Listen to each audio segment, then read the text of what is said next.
Fala galera, beleza? Sejam bem-vindos a mais um vídeo no nosso canal. Vídeo de hoje a gente vai conversar sobre o Sequoia, fundo aí híbrido, que eu trouxe um vídeo dele mês passado e tal. Vamos dar uma atualizada aí, vamos ver. Por mais que não teve muitas mudanças de um mês para o outro, mas acho legal a gente comentar desse fundo, esse fundo que está bem descontado em relação ao patrimonial, né?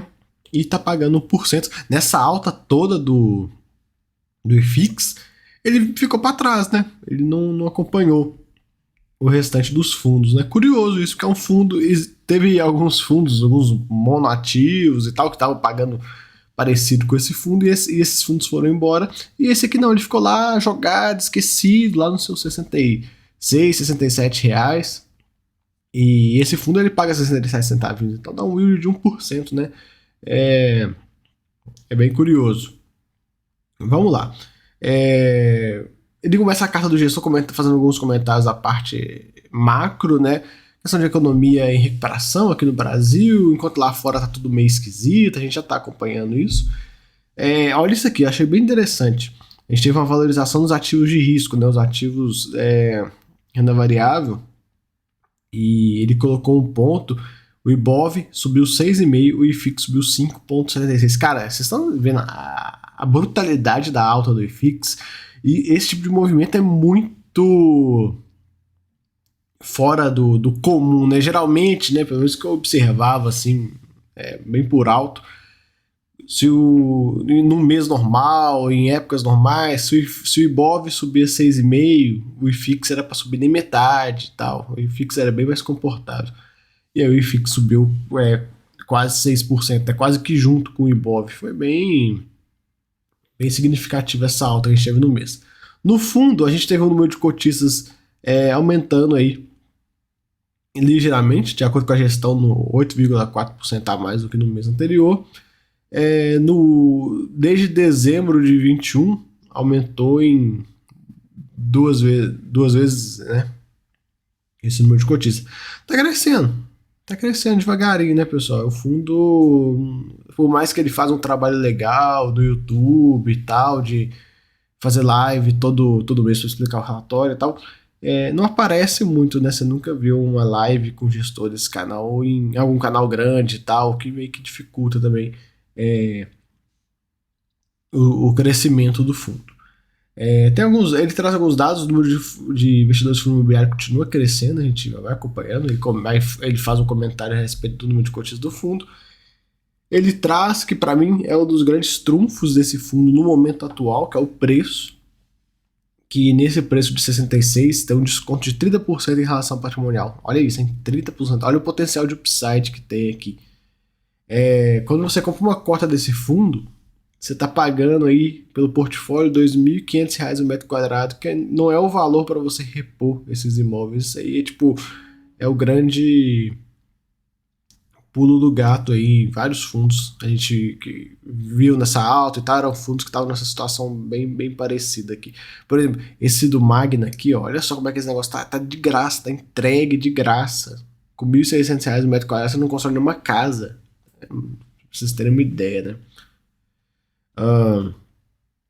Aqui teve uma nota que ele coloca, né, que o compromisso da gestão é promover o crescimento e tal, perere parará. Eles buscam o crescimento e aquisição de ativos e tal. Um ponto só que me deixou meio ressabiado é o seguinte: beleza, querem crescer o fundo e tal, vai trazer benefício para o fundo e tudo mais, mas não a qualquer custo, viu, pessoal? Eu espero que não tenha nenhum tipo de emissão abaixo do VP, nenhum tipo de negócio esquisito aí, né? A gente sabe que tem hora que a ganância fica um pouco mais alto, fala mais alto que a razão, e aí tem hora que os gestores fazem uns movimentos que não fazem sentido. Mas eu espero que esse fundo aí cresça quando der para crescer, faça as coisas no seu tempo, né? Até porque ele não vai ficar muito tempo nesse preço atual, não. Acho dificilmente, pessoal. Tá muito descontado. É um fundo de tijolo minimamente diversificado que tá pagando 1%. Do lado lógico, não tem nada para estar nesse preço, né? É uma grande distorção. Eles comentam da live, bem legal.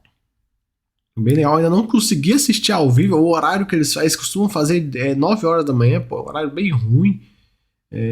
Mas vamos ver, quem sabe um dia no próximo mês eu consigo assistir ao vivo e mandar meus comentários ao vivo, tá? Pelo YouTube do canal, vamos ver. Alguns dados mais gerais aqui que ele traz pra gente. Ticker, a tese de investimento, né? O que esse fundo faz, até porque se você não assistiu o vídeo passado, você tá meio perdido, tipo, cara, que fundo que é esse que eu nunca ouvi falar?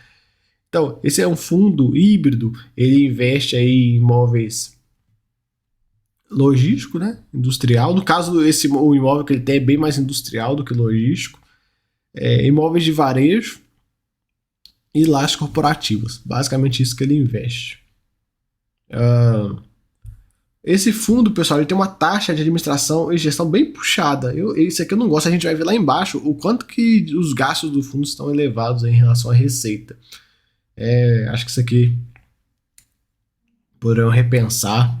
Eu entendo que o fundo é pequeno e tal, tudo mais, mas quem sabe aí na próxima emissão, no próximo ciclo de emissão que o fundo conseguir crescer, chegar e condicionar, né? Tipo, vamos fazer uma emissão aqui para pegar mais 100 milhões de reais e comprar mais 4 imóveis. E emissão, se a gente captar os 100 milhões, a taxa que é 1,24, a gente consegue reduzir para 1%, 1,10%, enfim, né? E essa taxa de performance tem que voar daqui o mais rápido possível. De taxa de performance em tijolo é uma das piores coisas que tem. Eu não gosto. Eu já não gosto no papel, imagina no tijolo, que beleza, no papel até dá para entender, né, e tal, mas no tijolo eu não vejo justificativa nenhuma. Aqui um pouco dos rendimentos, e o ponto que eu vou focar esse mês é esse aqui, ó. Olha o valor das receitas totais e olha o valor das despesas totais. Dá 19%. A despesa é 19% da receita. É muito alto, é muito dinheiro que o cotista está deixando na mesa, né? 1/5 do dinheiro que o fundo tá rendendo tá indo para a mesa. Cara, não dá. Não dá, sinceramente. Se você pegar isso aqui e reduzir isso para metade, né? Para 10%, ia ficar algo próximo de 1,4%, e o rendimento do fundo aumentaria em mais de 10%. O resultado, né, para o cotista aumentaria em mais de 10%. Então, o fundo que vem entregando um yield legal e tal, ia estar entregando um yield bem melhor, bem melhor. Então, acho que você tem que repensar nisso aí para o ganho de escala deles, né? Se vocês querem que o fundo cresça e tal e ganhe escala, isso aqui tem que mudar urgente. Tá muito acima dos outros fundos, né? A maioria dos fundos, pessoal, roda ali próximo de 10, quando é caro é 12, 13, quando eu vejo muito caro é 15, agora 19% é muito caro. Vocês podem fazer essas comparações aí. Tem fundos muito mais baratos aí. Enfim, vamos acompanhar. Quem sabe um dia, né? Quem sabe um dia esse fundo conseguir crescer mais um pouquinho, eles vão cortando, né? Conforme o fundo cresce, eles consigam diminuir. Mas que precisam fazer algo nessa direção, eles precisam, assim, urgente. Aqui um pouco dos imóveis. São 5 ativos, né? 2 no Rio, 2 em São Paulo, um lá no Rio Grande do Sul, perto lá de Porto Alegre, a gente vai conhecer já já. Aqui um pouco de como eles estão no pé do fundo de diversificação. Ele é bem divididinho, né? Ele é bem dividido. Tem uma concentração em atento, né? Mas são contratos atípicos e tal. É um imóvel bem importante para atento aí, mas de toda forma a gente tem que vigiar. Tem que vigiar, porque concentração é concentração, né? Independente da empresa. A receita, olha só como é que ela vem bem dividida. Claro, da atenta é 45%, né? Mas se você pegar por imóveis, assim, tá muito bem diversificado e conforme for crescendo, for melhorando e tal, já tá num caminho bem fácil para conseguir manter uma diversificação bem interessante. Um ponto legal de comentar, mês de reajuste dos contratos. Olha só, agora em setembro, ó, temos aí 37% da receita para ser reajustada. A gestão tem um guidance aqui pra gente, ó, deixa eu mostrar para vocês. Tem esse guidance que fica entre 70 e 65. Quem sabe a gente consegue chegar bem mais próximo dos 70, hein? Vamos aguardar. E ali em dezembro também tem mais 23, então Tem bastante coisa, né, para ser reajustada. Até o final do ano, mais ou menos 60% da receita.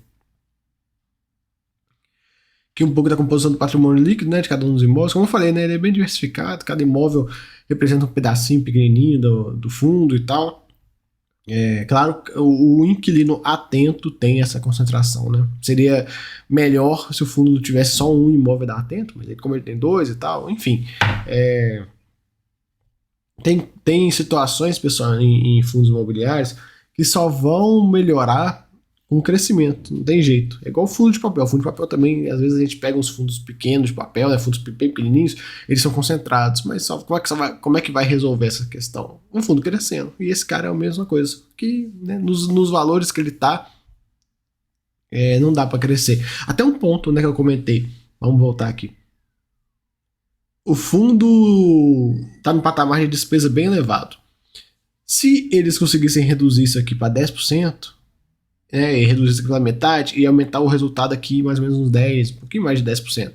O fundo que já paga 66%, imagina ele pagando mais 10%, ou algo próximo disso. Cara, ele iria para muito, muito próximo aí de 70 e poucos centavos. E aí, certamente a cota ia subir, a cota subindo, ia conseguir emitir e tal. E aí uma coisa puxa a outra, né? Eu já comentei isso com vocês outras vezes, né? Que às vezes, quando a gestão tem que deixar o fundo, tem que baixar o resultado para a cota reagir de forma mais rápida, melhor. A cota reagindo, você consegue emitindo, você, aquela receita que você deixou de ganhar ali, você ganha na frente e tal. Aquela coisa, né? A gestão, eu acho que a gestão tem que ter pensamento de, não só desse fundo, mas de todos, pensamento de longo prazo. Não pensar só aqui, ó, tô ganhando isso aqui hoje. Não. Tá, tô ganhando isso aqui hoje, mas se eu ganhar metade disso e daqui lá na frente eu conseguir crescer o fundo 3 vezes, eu vou já compensar o que eu perdi de receita, enfim. Né? Às vezes tem que parar e avaliar. Aqui um pouco uma tabelinha, que é a localização dos imóveis, né? De um mapinha. E aqui os imóveis em si. A gente tem esse aqui em Jandira. É um galpão refrigerado, bem interessante. A gente sabe que esses galpões refrigerados têm um valor agregado bem alto, bem alto. E aluguel também é bem alto e tal. Aqui a localização, bem próximo de São Paulo. Tem essa loja Habitat aqui no zona sul de São Paulo, aqui a Marginal Pinheiros e tal. Bandeirantes, Santa Amaro, papapá, né? Tiver a localização interessante. Aqui o imóvel da Madureira, lá no Rio, né? São dois. Muita gente fica perguntando, né? Aqui, as localizações dos imóveis do Rio realmente não são as melhores, né, pessoal? A gente pode ver aqui. Bem em Madureira, nada contra, mas a gente sabe que o top do Rio tá aqui na Zona Sul, né? Descendo aqui, se você continuar descendo aqui.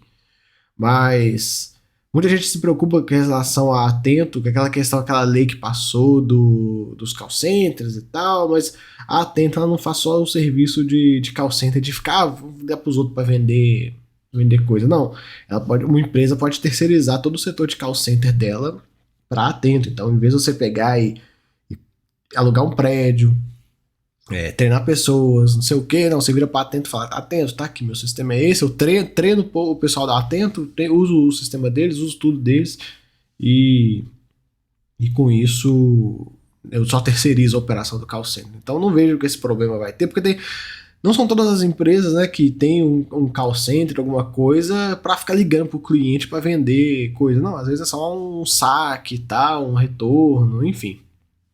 Então, eu não vejo esse risco, não. Eu não vejo. Muita gente ficou preocupada e tal, mas eu não vejo.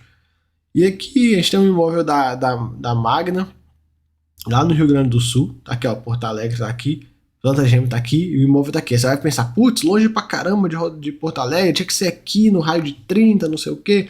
De fato, né, melhor uma localização. Porém, disso de acordo com a live da gestão, esse imóvel da Magna aqui, eu não lembro exatamente o número, mas tipo assim, 30, 40% de um Onix é fabricado dentro dele. Então é um imóvel extremamente estratégico para a própria GM que está aqui, né? Então tem a Magna, tem a GM, a gente sabe, né? Montadora, tem a fabricante das peças, enfim. Então esse imóvel ele é feito para atender a planta da GM. Claro que poderia ter feito aqui, né? aqui, assim, ó, bem pertinho da cidade, mas enfim, fizeram ali. Uh, a gente vai acompanhando. O maior risco, né, é a GM inventar de sair do Brasil, igual a Ford saiu, mas duvido que isso aconteça. E a gente vai acompanhando. A gente vai acompanhando aí. De fato, pessoal, todos os riscos, todos os pontos desse fundo que a gente dá uma olhada, dá uma torcida de nariz, tipo, putz, imóveis, aquela concentração em atento, imóveis no Rio de Janeiro fora da área top lá do Rio, o imóvel da Magda que a gente acabou de ver aí, longe da região metropolitana, o imóvel de São Paulo até que a região não é ruim não, mas esses pontos a gente torce o nariz, porém, pelo menos na minha visão, o risco-retorno tá adequado. Me mostre um fundo de tijolo que não seja monoativo, é bom falar, que está pagando 1% hoje, depois dessa alta. Não tem. Então esse fundo tá ali esquecido, o pessoal largou ele de lado, esqueceu dele, mas daqui a pouco o mercado lembra que ele existe e aí ele vai embora, né? Enfim, fica aí o vídeo, até a próxima. Fui!